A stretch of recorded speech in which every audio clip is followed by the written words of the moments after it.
제가 길지만 함께 제가 봉독해 드리도록 하겠습니다. 야곱이 브엘사바에서 떠나 하란으로 향하여 가더니 한 곳에 이르러는 해가 진지라. 거기서 유숙하려고 그곳에 한 돌을 가져다가 베개로 삼고 거기 누워 자더니 꿈에 본즉 사닥다리가 땅 위에 서 있는데 그 꼭대기가 하늘에 닿았고, 또 본즉 하나님의 사자들이 그 위에서 오르락 내리락 하고, 또 본즉 여호와께서 그 위에 서서 이르시되 나는 여호와니 너희 조부 아브라함의 하나님이요 이삭의 하나님이라. 네가 누워있는 땅을 내가 너와 네 자손에게 주리니 네 자손이 땅에 티끌같이 되어 내가 서쪽과 동쪽과 북쪽과 남쪽으로 퍼져나갈지며 땅의 모든 족속이 너와 네 자손으로 말미암아 복을 받으리라. 내가 너와 함께 있어 내가 어디로 가든지 너를 지키며 너를 이끌어 이 땅으로 돌아오게 할지라. 내가 내게 허락한 것을 다 이루기까지 너를 떠나지 아니하리라 하신지라. 야곱이 잠이 깨어 이르되 여호와께서 과연 여기 계시거늘 내가 알지 못하였도다. 이에 두려워하여 이르되 두렵도다. 이곳이여 이곳은 다름 아닌 하나님의 집이요 이는 하늘의 문이로다 하고, 야곱이 아침에 일찍 일어나 베개로 삼았던 돌을 가져다가 기둥으로 세우고 그 위에 기름을 붓고 그곳 이름을 베델이라 하였더라. 이 성의 옛 이름은 루스더라. 아멘. 오늘 위로하시는 동행이라는 제목으로 우리가 함께 은혜를 나누도록 하겠습니다. 말씀을 통해서 주님의 음성을 들을 수 있는 저와 여러분 모두가 되시기를 주님의 이름으로 축원합니다. 목사님들이, 우리나라 목사님들이 설교를 참 많이 합니다. 공식적으로 목사님들이 교회 일주일에 얼마나 설교를 하시나 보면 한 10번 정도는 공식적인 설교를 합니다. 그런데 이 설교를 하는 게 쉽지 않아요. 설교문을 작성하는 게 한편의 논문을 작성하는 것만큼 수고를 해야 됩니다. 그러니 얼마나 설교를 잘하기 위해서 준비를 많이 하는지 몰라요. 우리가 금요일 날 간증하세요 그러면 여러분, 간증은 몇 년에 한 번 돌아올까 말까한 그런 기회인데, 간증 한번 해보세요 그러면 간증 원고 쓰기가 그렇게 힘들어요. 그러니 설교가 얼마나 힘들겠어요. 그런 얘기 있습니다. 어떤 교회 목사님 계셨는데, 우리가 이 목사님들이 설교를 매번 잘할 수 있는 건 아니잖아요. 어떨 때는 실수하기도 하고, 어떨 때는 본인이 기대한 것보다 훨씬 못 미치는, 만족하지 못하는 그런 설교를 할 때도 있습니다. 그런데 그날 그 주일에 그 목사님이 설교를 하셨는데 본인 생각에도 죽을 쓴 거예요. 죽을 썼다. 예배가 끝나고 성도들에게 인사를 하러 나가는데 사모님이 저 뒤에 계신 거예요. 그래서 선수를 쳤습니다. 여보, 오늘 내가 설교 죽을 썼네. 그랬어요. 그랬더니 그때 사모님이 뭐라고 말씀하신지 아세요? 여보, 내가 오늘 설교 죽을 썼네. 그랬더니 사모님이, 목사님 죽이 더 맛있더라고요. 그래. 그러면 얼마나 좋겠습니까? 죽이 더 맛있더라고요. 그럼 얼마나 기분이 좋겠어요. 그 말이 엉터리인 줄 알면서도 힘이 됩니다. 여러분, 위로하는 동반자가 있어야 되죠. 하나님께서 우리를 한 가족으로 불러주셨지 않습니까? 남편과 아내로, 또 자녀와 부모 이렇게 불러주셨죠. 여러분, 우리가 하나님께서 우리를 한 가족으로 부르신 것은 여러 명이 돈을 벌면 더 많이 버니까 경제 공동체 그것 때문에 우리를 이렇게 가족으로 불러주신 것이 아니에요.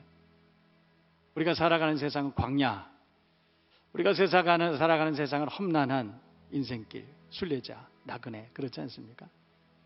하나님께서는 동행을 붙여주신 거예요. 넘어지면 이렇게 세워주고, 실망하면 격려해주고, 그래서 이 광야와 같은 인생길을 끝까지 달려나갈 수 있도록, 끝까지 갈 수 있도록 하나님께서 우리에게 동반자 주신 것입니다. 가족의 의미는 그런 거예요. 그래서 위로하는 동반자 있다면 얼마나 좋을까? 큰 인물들이 간혹 있습니다. 참 훌륭한 분들이 많이 계시죠. 그런데 그 훌륭한 분들이 그냥 그렇게 만들어진 것은 결단코 아닙니다. 가만히 들여다보면 특별한 후원자가 반드시 있다는 것입니다. 잘할 때도 있죠. 못할 때도 있고, 실수할 때도 있고, 또 실패할 때도 있고, 그렇지 않습니까? 그럴 때 한결같은 마음으로 격려해주고, 지원해주고, 위로해주고, 그런 기운을 북돋아주는 그런 절대적인 후원자, 그런 분 계시면 얼마든지 우리가 일어날 수 있지 않겠습니까? 끝까지 달려나갈 수 있지 않겠습니까? 여러분 모두가 그런 좋은 동행이 되시기를 바랍니다. 그런 동행이 우리 가족에 나 말고 다른 사람들이 그런 동행이 되기를 기대하기 이전에 내가 먼저 그런 동행이 되었으면 좋겠습니다. 그러면 나 때문에 우리 가정이 얼마나 행복할까? 나 때문에 우리 교회가 얼마나 행복할까? 그런 생각을 해봅니다. 죽이던 맛있다. 목사님 죽이던 맛있어요. 그 사모님의 그 말을 들은 그 목사님은 건강한 목회자 될 수 있지 않겠습니까? 좋은 동행이 되시기를 다시 한번 주님의 이름으로 축원합니다. 격려와 칭찬은 삶의 활력소가 되죠. 그런 얘기 하나 있어요. 화학을 전공하는 한 학생이 시험을 봤어요. 근데 시험을 봤는데 문제가 뭐였냐면 석탄으로 알코올을 얻는 공식을 쓰라. 석탄으로 알코올 얻을 수 있죠. 그렇죠. 화학 원료로 그렇게 화석 원료로 그렇게 할 수 있습니다. 그런데 그날 이 학생이 생각이 안 난 거예요. 공식을 쓰라 했는데 생각이 안 나요. 아무리 생각해도 생각이 안 나. 그냥 빈 시험지 답안지를 제출하긴 뭐해서 그래서 이렇게 답을 썼어요. 석탄을 팔아서 알코올을 사면 됩니다. 이래.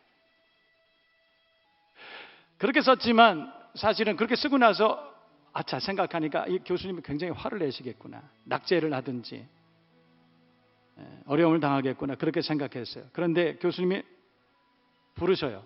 큰일 났다. 그래서 교수님한테 갔더니 교수님이 그러시더래요. 야, 나는 석탄으로 알코올을 얻는 방법이 이렇게 손쉬운 건지 몰랐다. 이렇게 쉬운 방법이 있는지 몰랐다. 그러면서 후한 점수를 주더라. 믿거나 말거나. 그러나 여러분 그 일을 계기로 해서 얼마나 공부 열심히 했겠어요. 그 일을 계기로 해서 얼마나 성실한 학생, 그 교수님을 존경하는 그런 학생이 되었을까. 그런 생각을 해봅니다. 격려와 사랑과 위로와 칭찬, 이것은 항상 정답입니다. 격려가 정답이고 위로가 정답입니다. 그래서 여러분 모두가 복된 인생을 살아갈 수 있기를 축복합니다. 우리 옆에 있는 분들에게 그렇게 한번 인사해 보시겠어요? 위로가 정답입니다. 칭찬이 정답, 사랑의 말이 정답입니다. 그게 정답이에요. 그래서 복을 받는, 그래서 평안한 행복한 인생을 살아가는 저와 여러분 모두가 될 수 있기를 축복합니다. 사람들은 종종 인생을 나그네 길이라고 그렇게 말하죠. 순례자, 성경은 순례자, 그 길을 가는 것이라고 그렇게 말해요. 그 길이 순탄하고 또 그 길을 완주할 수 있는 방법 우리가 한번 생각해 봐요. 어떻게 하면 우리의 나그네 인생길, 순례자의 길을 완주할 수 있을까? 필요한 것들이 많이 있죠. 좋은 음식도 필요하고 평안한 잠자리도 필요하고 또 충분한 돈도 있어야 됩니다. 또 가는 길 오는 길에 볼거리도 좀 있어야 되고 재미도 있어야 되고 그렇습니다. 그러나 여러분 그 모든 것들보다도 우리가 순례자의 길을 가는데 가장 필요한 게 뭘까요? 그것은 동행입니다. 동행. 인도자 있어야 됩니다. 동반자, 동행이 있어야 돼요. 보호자가 있어야 되는 것입니다. 성경은 예수님은 우리의 동행이라고 그렇게 말씀하고 있어요. 예수님은 우리의 인도자시고 보호자시고 동행이시고 또 공급자시라고 그렇게 말씀하고 있다는 거예요. 그 주님과 함께 평생을 동행하는 저와 여러분 모두가 되어야 할 줄로 믿습니다. 성경은 예수님을 그래서 보혜사 그렇게 말했어요. 보혜사라고 하는 말은 파라클레토스 이렇게 말해요. 그 앞에 있는 파라라고 하는 말 때문에 패럴렐이라고 하는 그런 단어가 생겨서 평행선. 그러니까 보혜사라고 하는 것은 뭘까요? 예수님은 보혜사. 그게 무슨 의미일까요? 그것은 예수님은 한 번도 우리 곁에서 멀어지지 않으셨던 분, 한 번도 우리를 떠나지 않으셨던 분, 늘 같은 거리에서 우리를 지켜봐 주시고 또 동행하시고 도와주시고 함께 걸어가 주시는 분. 성경은 예수님을 동행, 보혜사 그렇게 말씀하고 있다는 거예요. 그래서 성경은 내가 세상 끝날까지 너와 항상 함께 할 것이다 이렇게 말해요. 세상 끝날 때까지 내가 너와 항상 함께 할 것이다. 오늘 성경도 내가 너와 함께 있어 내가 어디로 가든지 너와 함께 할 것이다. 동행할 것이다. 성경은 수도 없이 우리에게 동행을 약속하고 있다는 거예요. 두려워 말라 내가 너와 함께 할 것이다. 내가 너와 함께 할 것이다. 내가 너와 동행할 것이다. 내가 너의 가정과 동행할 것이다. 내가 너의 자녀들과 동행할 것이다. 그렇게 약속하고 있는 거예요. 이 약속을 믿으시면 아멘. 주님과 동행하는 저와 여러분 모두가 되시기를 주님의 이름으로 축원합니다. 여러분, 주님과 동행하는 사람들은 기쁨과 은혜 가운데 살아요. 우리가 어떻게 주님이 우리와 동행하신다는 사실을 확인할 수 있을까 생각을 해봅니다. 여러분, 이렇게 보면 알 수 있어요. 우리가 주님을 만나기 전에, 우리가 주님을 믿기 전에, 알기 전에, 그때는 주말 되면 캠핑 가고 친구 만나러 가고 영화 보러 가고 그게 즐거웠어요. 친구들과 만나서 수다 떨고 또 노래방 가고 놀러 다니는 거, 이게 너무 좋은 거예요. 어쩌다가 우연히 예배당, 교회 예배 드리러 가는 날 가보면 그렇게 짜증이 나요. 동성기도하는 것이 그렇게 싫을 수가 없어. 어쩌다 음식점 갔을 때 찬양이 나와. 그러면 짜증이 나서 그냥 나와요. 그런데 어느 날 주님을 만났어요. 예수님 우리를 만나주시고 동행을 약속하세요. 그런데 그날서부터는 주일이 기다려져요. 말씀을 보는 것이 즐겁고 감사하고, 찬양할 때 기쁨이 있고 위로가 있고, 그것을 느끼게 돼요. 순한 말, 착한 말, 거룩한 말, 그런 말을 할 때 참 감사가 넘쳐요. 예수님 동행하시는 증거죠. 여러분 모두가 그 주님과 평생을 동행하는 믿음의 사람들 되어야 할 줄로 믿습니다. 여러분, 오늘날에도 외로운 사람들 많습니다. 병든 사람들, 버림받은 사람들, 실패한 사람, 낙심한 사람 많습니다. 친구가 필요해. 동반자가 필요해. 보호자, 인도자 필요해. 제가 성도들 이렇게 얘기하다 보면 어떤 분들은 홀로 사시는 분들 참 많이 계세요. 언제가 제일 어렵냐? 그러면 퇴근하고 집에 갔을 때 문을 열면 깜깜해. 아무도 자기를 기다리는 사람이 없을 때, 그때 너무 마음이 힘들다. 혼자 부담 없이 살 때 그땐 참 좋은데 홀로 있을 때 그때 너무 힘들다 그래요. 그래서 어떤 분은 아침에 출근할 때 불 켜고 출근한다 그래요. 나중에 퇴근했을 때 문 열고 들어오면 불 켜 있을 그때가 마음이 놓이는 거예요. 동행이 필요해요. 오늘날 동행이 필요하지 않은 사람 아무도 없어요. 인도자 있어야 돼요. 보호자 있어야 돼요. 동반자 있어야 돼요. 인도자가 있어야 길을 잃지 않지 않겠습니까? 방황하지 않지 않겠습니까? 보호자가 있어야 평안합니다. 보호자 있어야 우리를 지키시는 분이 있어야 우리가 안전하지 않겠습니까? 시편 121편은 내가 산을 향하여 눈을 들리라. 나의 도움이 어디서 올까? 나의 도움은 천지를 지으신 여호와에게서로다. 주님 우리를 지켜주세요. 지키시는 그분이 우리와 동행해야 안전하지 않겠습니까? 동반자 필요하죠. 여러분, 동반자 있어야 인생을 외롭지 않은 것입니다. 사람들은 배신하고 돌아섭니다. 심지어는 부모가 자식을, 자식이 부모를 배신하고 또 페류나처럼 살아가고 그렇게 속을 썩여 그래 살아갑니다. 그러나 주님은 한 번도 우리를 떠나신 적 없으시고 우리를 잊으신 적 없으시고 포기한 적 없으시는 좋으신 하나님이신 줄로 믿습니다. 그래서 저는 오늘 이 말씀을 통해서 하나님 어떤 분이신가 우리가 함께 공부하기를 원합니다. 여러분, 이 시대에 많은 사람들이 성경 공부 많이 합니다. 성경을 참 많이 궁금해하고 공부하는 걸 좋아합니다. 그리고 성경 말씀 잘 배우고 그 말씀 우리 삶에 어떻게 적용할 것이냐, 우리가 어떻게 살 것이냐, 거기에 대해서 관심이 많습니다.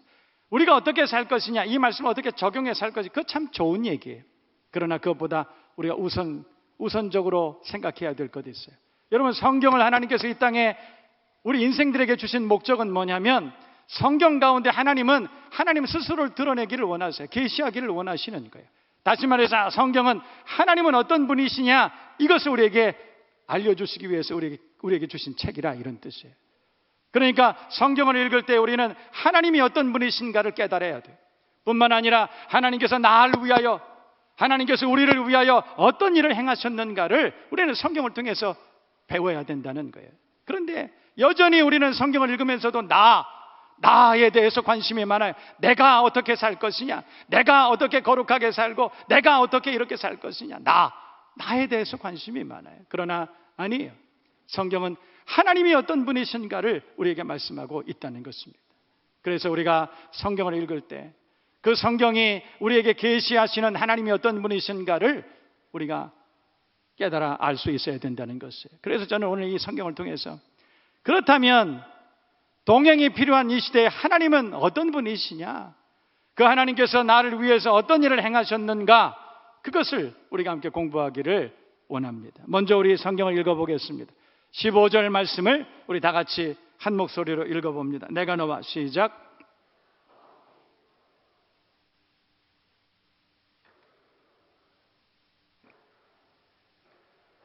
다 이루기까지 너를 떠나지 아니하리라. 하나님은 어떤 분이시냐? 하나님은 내가 너를 떠나지 아니하실 것이다. 동행하시는 에베네셀의 하나님이신 줄로 믿습니다. 창세기 31장을 보면 여갈사하두다라고 하는 그런 말이 있습니다. 이스라엘 사람들은 종종 지난날의 사건들을 교훈 삼아 하나님 어떤 분이신가 잊지 않으려고 기념비를 세웠습니다. 라반과 야곱이 언약의 증거로 쌓은 돌무더기 여갈사하두다, 그걸 보고 라반과 야곱은 서로의 약속을 기억했습니다. 사무엘상 7장에도 보면 에베네셀이라고 하는 말이 등장합니다. 도움의 돌. 사무엘이 미스바와 센 사이에 세운 기념비였습니다. 왜 그 돌을 세웠을까요? 지난날 지금까지 함께하신 동행하신 그 하나님의 은혜를 잊지 않으려고 교훈 삼아서 그렇게 돌을 세워 놓은 것입니다. 여러분, 다윗의 유명한 시편 고백이 있습니다. 시편 23편을 보면 여호와는 나의 목자시니 내가 부족함이 없으리로다 그래요.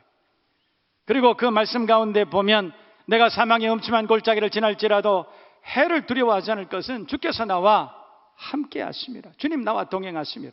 주의 지팡이와 막대기가 나를 안위하시나이다. 그렇게 말씀해요.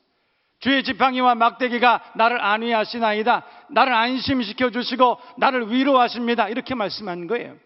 여러분, 막대기와 지팡이가 뭐 위로가 되고 뭐 안심이 되겠습니까? 여러분, 거기에는 이런 문화적 이해가 필요합니다. 고대 근동 지방의 목동들은 지팡이와 막대기를 항상 가지고 다녔습니다. 지팡이를 가지고 해가 지면 양들이 우리로 들어올 때 그 양들의 그 숫자를 셉니다. 여러분, 막대기는 뭐라는 거였느냐? 광야에서 양을 치다 보면 곰이나 늑대가 와서 양들을 물어갑니다. 그러면 막대기를 가지고 끝까지 쫓아가서, 그래서 곰이나 늑대에게서 양을 찾아오는 일을 했습니다. 이 막대기는 그런 일을 하는 그런 도구였다는 거예요. 그런데 여러분, 그때 당시에 고대 근동의 목동들에게는 이런 풍습이 있었습니다. 양을 치다가 곰이나 늑대가 와서 양을 물어갔을 때 끝까지 쫓아가서, 그래서 하나님의 은혜로 그 양들을 찾아오게 되면 깨알 같은 글씨로 막대기에 글씨를 쓰는 거예요. 몇 년도 몇 월 며칠 곰이 와서 우리의 양떼를 움켜갔지만 그러나 하나님의 은혜로 내가 그것을 찾을 수 있었다. 몇 년도 몇 월 며칠 도적이 지나가다가 우리의 양떼를 훔쳐가고 우리의 생명을 위협했지만 그러나 하나님의 은혜로 내가 이것을 잘 극복할 수 있었다. 몇 년도 몇 월 며칠 하나님께서 우리 가정에 큰 어려움을 주셨지만 그러나 하나님의 은혜로 이 어려움을 잘 극복할 수 있었다. 몇 년도 몇 월 며칠 우리 자녀에게 이런 일이 있었지만 그러나 하나님께서 좋은 의사 만나게 해주셔서 그래서 잘 극복하게 해주셨다. 막대기에 그걸 쓴 거예요. 우리 기억의 막대기, 우리 기억의 지팡이가 있습니다.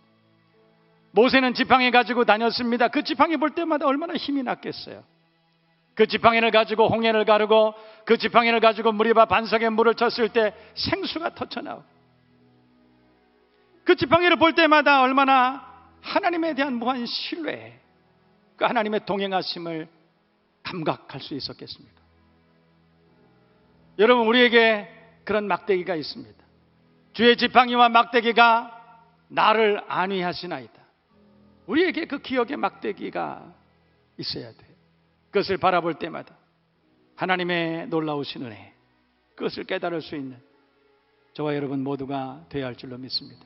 에베네셀의 기억, 에베네셀의 지팡이, 그것만 있으면 넘어져도 일어날 수 있습니다. 여러분, 우리가 살다 보면 넘어질 수 있어요. 실수할 수 있습니다. 본의 아니게 실패할 수도 있죠. 괜찮아요. 넘어질 수 있어요. 그러나 우리가 그 기억의 지팡이, 그 은혜의 막대기, 그것만 가지고 있다면, 그 간증만 우리가 생각할 수 있다면 일어날 수 있습니다. 완주할 수 있다, 이 말이에요. 어려워도 힘들어도 외로워도 우리가 오히려 감사할 수 있어요. 몇 번 넘어졌느냐가 중요한 것 아니에요. 많이 넘어진 그것이 문제가 아니에요. 10번을 넘어져도 11번째 일어나면 됩니다. 70번 넘어져도 71번째 일어나면 되는 거예요. 기억하십시다. 지금까지 하나님이 나와 어떻게 동행하셨는지, 위난 가운데 나를 구해주시고 나를 위로해주시고 일으켜 세워주시고 손잡아주시고, 그것을 생각하면 세상의 어떤 일도 넉넉히 감당해낼 수 있는 줄로 믿습니다. 주님과 동행하시기를 바라요. 그 손을 붙잡고 완주하는 저와 여러분 모두가 되어야 할 줄로 믿습니다. 이번에는 우리 16절과 18절 읽어볼까요? 제가 16절을 읽으면 여러분 18절 읽으시기를 바랍니다. 야곱이 잠이 깨어 이르되 여호와께서 과연 여기 계시거늘 내가 알지 못하였도다. 18절 다 같이. 야곱이 아침에 일찍 일어나 베개로 삼았던 돌을 가져다가 기둥으로 세우고 그 위에 기름을 붓고. 오늘 16절 말씀을 보면 여호와께서 과연 여기 계시거늘, 야곱이 그렇게 고백해. 하나님이 여기에도 계셨는데 내가 그 사실을 알지 못했구나, 이런 말이에요. 하나님이 여기에 계셨는데 내가 알지 못했다. 여기라고 하는 것은 현재를 말하죠. 이곳을 말하는 거예요. 하나님은 지금도 우리와 함께 하시는 하나님. 하나님은 지금 내 안에 계시고 내 곁에 계시고 내 위에 계시고 나와 함께 하시는 하나님. 그 하나님께서는 여러분들이 성전에 들어오기 이전에 먼저 성전에 성령으로 좌정하시고 여러분들을 환영해 주시고 여러분들이 들어오셨을 때에 껴안아 주시고 너는 내 것이라 성령으로 인쳐 주시고 위로해 주신 좋으신 아버지이신 줄로 믿습니다. 하나님의 말씀으로 우리를 안위하시고 찬양과 기도로 힘을 내게 하시고 광야와 같은 인생길을 끝까지 달려나갈 수 있도록 도우시는 분이신 줄로 믿습니다. 한 병 물과 떡을 먹고 마시고 엘리야와 같이 하나님의 산 호렙을 향하여 40주 40야를 쉬지 않고 달려나갈 수 있는 저와 여러분 모두가 되시기를 주님의 이름으로 축원합니다. 축복합니다. 그런데 사람들은 하나님에 대하여 이렇게 말해요. 옛날에 우리가 알지 못하던 그 시대에 그때 어쩌면 생존하셨을 수도 있는 그런 분, 신화 속에 계신 분, 설화, 그럴 수도 있는 분. 우리 너무 똑똑해요. 우리 너무 똑똑해서 임재하시는 하나님을 우리가 감각하지 못할 때 있어요. 우리는 너무나 똑똑해서 하나님을 객관화하고 대상화하고 우리는 그렇게 살고 있어요. 그러나 그렇지 않아요. 하나님은 지금 여기에 현재 우리와 함께 계시는 좋으신 아버지이신 줄로 믿습니다. 우리 안에 계시고 우리와 함께 계시는 동행하시는 좋으신 하나님이신 줄로 믿습니다. 그 하나님과 평생을 동행하시기를 주님의 이름으로 축원합니다. 그래서 로마서 11장 36절은 이는 만물이 주에게서 나오고 주로 말미암고 주께로 돌아감이라 그렇게 말씀하고 있는 거예요. 모든 피조 세계에 세상 모든 만물은 하나님이 지으신 것이라 그렇게 말씀한 것이에요. 만물이 주에게서 나오고 주의 주로 말미암고 하나님이 이 땅의 모든 만물을 섭리하시고 통치하시는 분이시라, 이런 뜻이에요. 이해되시면 아멘. 주께로 돌아감이라. 그리고 하나님께서 마침내 만물을 통하여 만물의 회복을 통하여 영광을 받으시는 이라고 성경은 말씀하고 있는 것입니다. 하나님은 창조자시요 섭리자시요 그리고 마침내 영광을 받으시는 좋으신 아버지이신 줄로 믿습니다. 지금도 우리의 삶을 주관하시고 지금도 나와 동행하시는 좋으신 하나님이신 줄로 믿습니다. 그래서 시편 기자는 139편의 7절 이하에 이렇게 말씀하고 있습니다. 내가 주의 신을 떠나 어디로 가며 주의 앞에서 어디로 피하리이까? 내가 하늘에 올라갈지라도 거기 계시며 음부에 내 자리를 펼지라도 거기 계시니이다.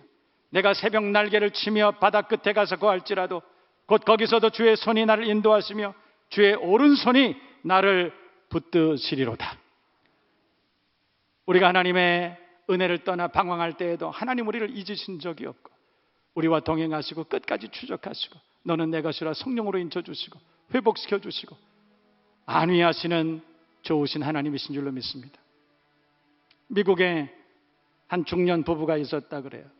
아내가 시력이 너무 나빴어요. 눈 수술을 해야 됐다고 그래요. 근데 수술 잘못돼서 실명했어요. 시력을 잃어버렸어요.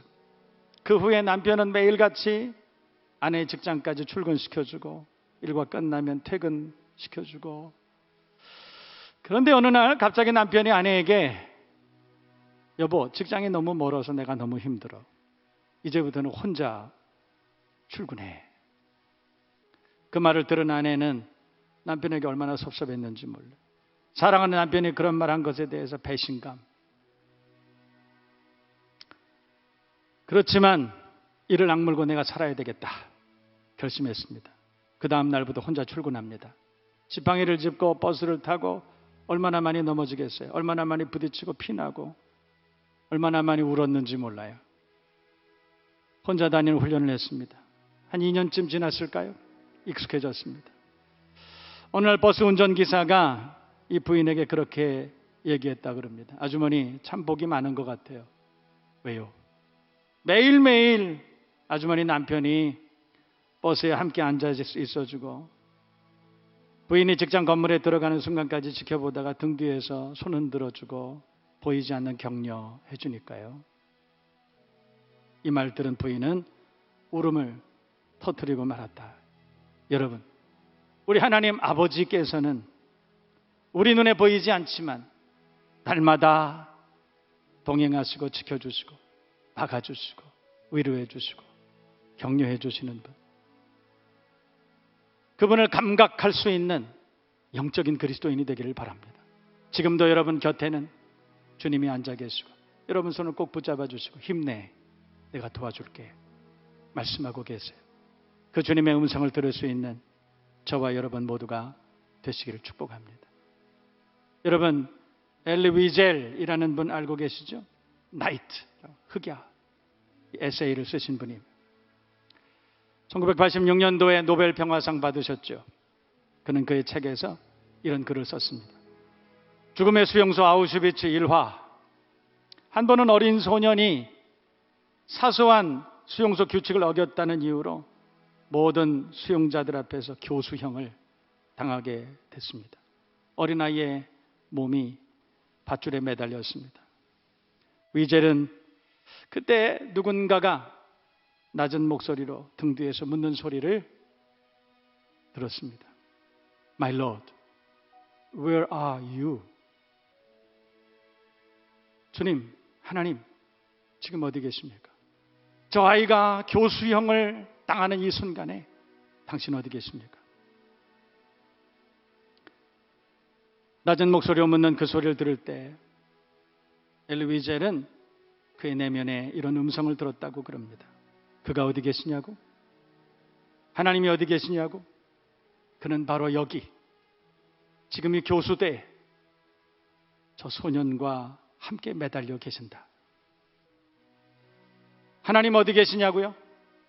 그분은 지금 우리의 고통을 알고 계시고 듣고 계시고 보고 계시고 우리와 함께 그 고난을 겪고 계시는 분, 십자가 달려 고난당하시고 피 흘리시고 우리를 대신해서, 우리가 해결할 수 없는 죄악 때문에 우리의 눈물을 대신해서, 우리의 고통을 대신해서 십자가에 달려 죽으시고 그리고 부활하시고 우리를 구원해 주시는 분, 그분이 바로 동행, 상처 입은 위로자, 우리의 모든 고난을 체휼하시고 동행하시는 좋으신 아버지이신 줄로 믿습니다. 여러분, 이 땅에는 외로운 사람들이 너무 많습니다.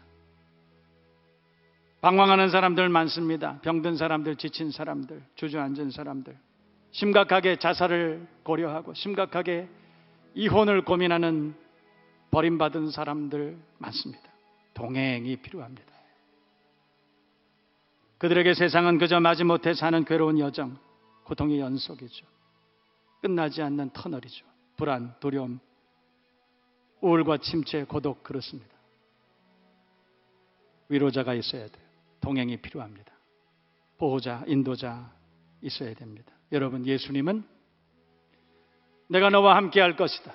두려워 말라, 내가 너와 함께 할 것이다. 놀라지 말라, 나는 내 하나님이라. 내가 너를 도와주리라. 너를 굳세게 하리라. 참으로 너를 도와주리라. 오늘도 동행을 약속하고 계시는 것입니다. 그래서 바울은 로마서 8장에 그렇게 고백했습니다. 누가 우리를 그리스도의 사랑에서 끊으리요? 환난이나 곤고나 핍박이나 기근이나 적신이나 위험이나 칼이랴. 그러나 이 모든 일에 우리를 사랑하시는 이 위로자, 동반자, 그 예수, 그분 때문에, 그분으로 말미암아 우리가 넉넉히 이기느니라. 믿으시면 아멘. 마지막으로 한 이야기를 함께 들려주고 그리고 함께 찬양했으면 좋겠어요.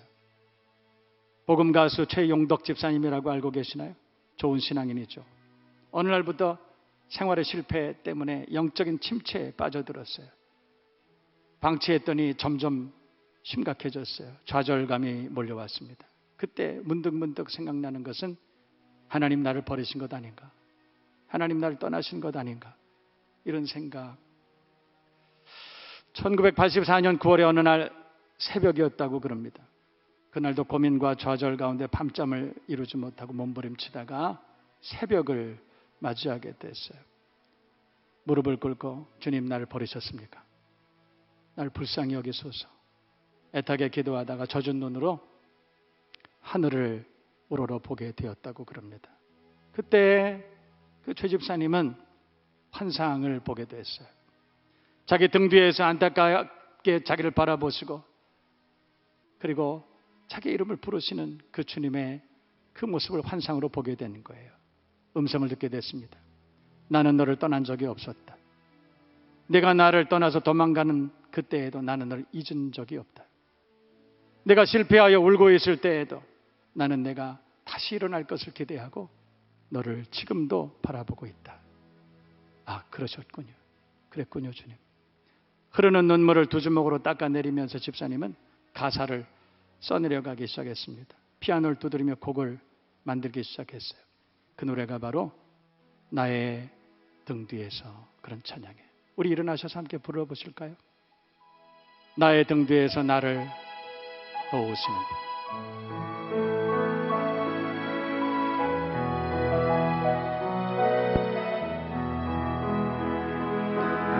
나의 등 뒤에서 나를 도우시는 주, 나의 인생 길에서 지치고 고나여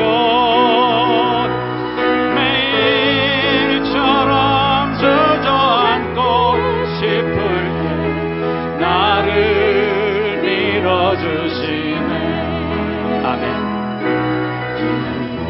일어나 걸어라, 내가 새 힘을 주리니.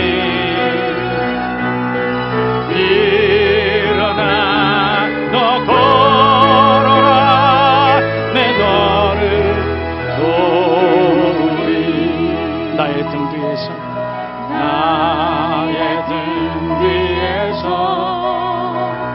나를 도우시는 주, 평안히 길을 갈 때 보이지 않아도